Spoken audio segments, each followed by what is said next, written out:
Hello everyone, welcome back to my YouTube channel Eco Adda Way to Economics, and I hope you are doing good.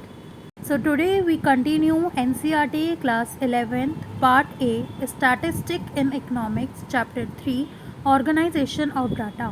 Let's start today's video. We have already discussed what is frequency distribution. So today we are going to discuss how to prepare a frequency distribution. So while preparing a frequency distribution, the following 5 questions need to be addressed. First, should we have equal or unequal size class interval? Okay, so class interval equal होना चाहिए या unequal? Second is how many classes should we have? हमें किस हिसाब से classes लेनी है? Third is what should be the size of each class? Each class मतलब हर class का क्या size होना चाहिए, means उनका gap कितना होना चाहिए. Fourth is how should we determine the class limit? हमें class limit कैसे पता लगेगी कि क्या लेनी है. Fifth is how should we get the frequency for each class?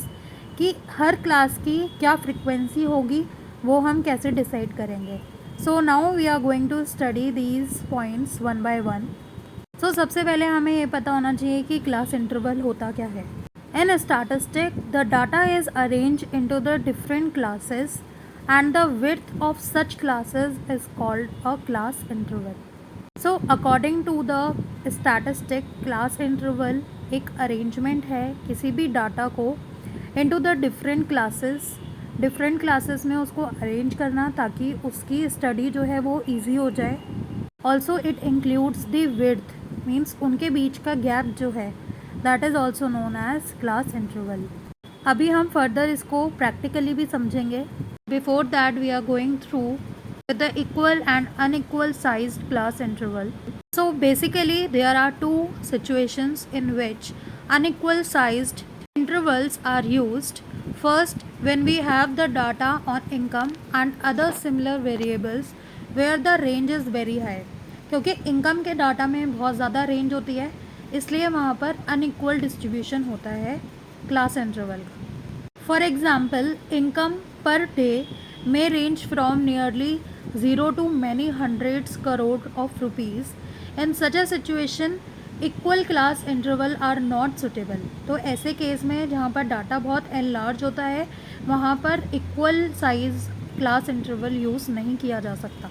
Okay, because first, if the class intervals are of moderate size or equal, there should be a large number of classes. तो उसकी जो classes हैं बहुत ज़्यादा n numbers हो जाएंगी. Second, if class interval are large we should tend to suppress information on either very small level or very high level of income.